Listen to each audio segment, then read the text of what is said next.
Saudara, sebentar lagi kita akan merayakan Natal, walaupun sebenarnya sudah ada banyak kelompok Kristen yang telah merayakan Natal, membuat perayaan-perayaan Natal.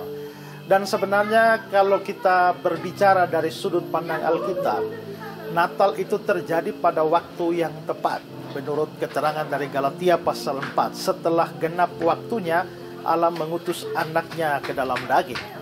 Tapi saudara, sebenarnya kalau kita bicara soal janji kedatangan Mesias, itu sudah jauh sebelumnya. Dalam Kejadian pasal 3 ayat 15 misalnya, dalam hukuman Allah kepada iblis itu sudah ada janji bahwa akan ada seorang keturunan perempuan yang akan meremukan kepala iblis. Dan nanti dibandingkan dengan surat Ibrani pasal 2, itu menunjukkan bahwa yang dimaksudkan itu adalah Yesus, di mana Yesuslah yang akan meremukan kepala iblis itu, seorang keturunan perempuan. Itu kitab Kejadian kira-kira ditulis sekitar 1500 sebelum Masehi. Peristiwanya tentu jauh lebih lama daripada itu.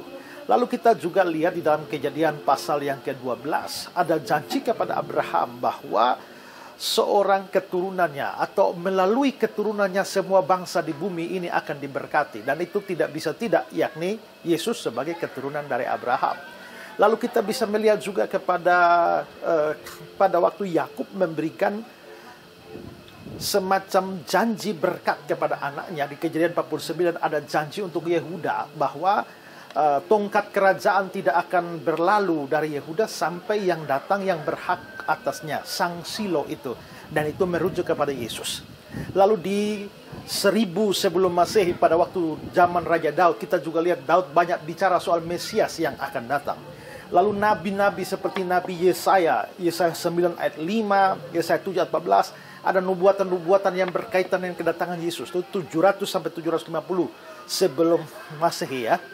Lalu juga ada dalam Nabi Mika 5 ayat 1 tentang Bethlehem Efrata, di mana Mesias akan dilahirkan kira-kira 500 tahun sebelumnya. Dan dari situ kita bisa lihat bahwa sebenarnya setelah ribuan tahun sebelumnya ada janji tentang kedatangan Yesus. Tahu-tahu setelah genap waktunya Allah mengutus anaknya dalam daging, Natal terjadi.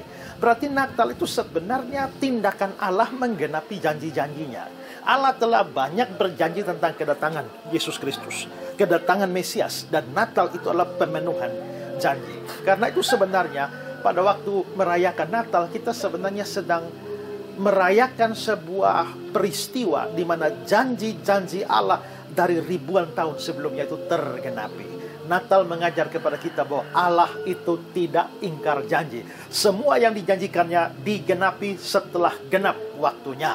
Maka sebenarnya merayakan Natal membuat kita harus yakin bahwa janji Allah itu adalah ya dan amin. Jikalau janji dari tempo dulu itu digenapi pada waktu Natal, maka janji-janji setelah Yesus datang ke dunia terus sampai pada akhir zaman itu pasti digenapi. Karena itu janganlah kita meragukan janji Allah. Banyak janji Allah dinyatakan kepada kita di dalam Alkitab. Banyak janji Yesus Kristus dinyatakan kepada kita di dalam Alkitab. Jikalau Allah pernah menggenapi janji-janjinya, itu menjadi jaminan bahwa janji ke depan juga dia pasti akan menggenapi. Karena itu terhadap seluruh janji Allah, jangan sedikit pun kita meragukannya. Mari kita merayakan Natal sambil mengingat kesetiaan Allah kepada janji-janjinya. Tuhan Yesus memberkati. Dari Bedugul, Bali, saya Pendeta Israel Soro mengucapkan selamat Natal buat saudara sekalian. Tuhan Yesus memberkati.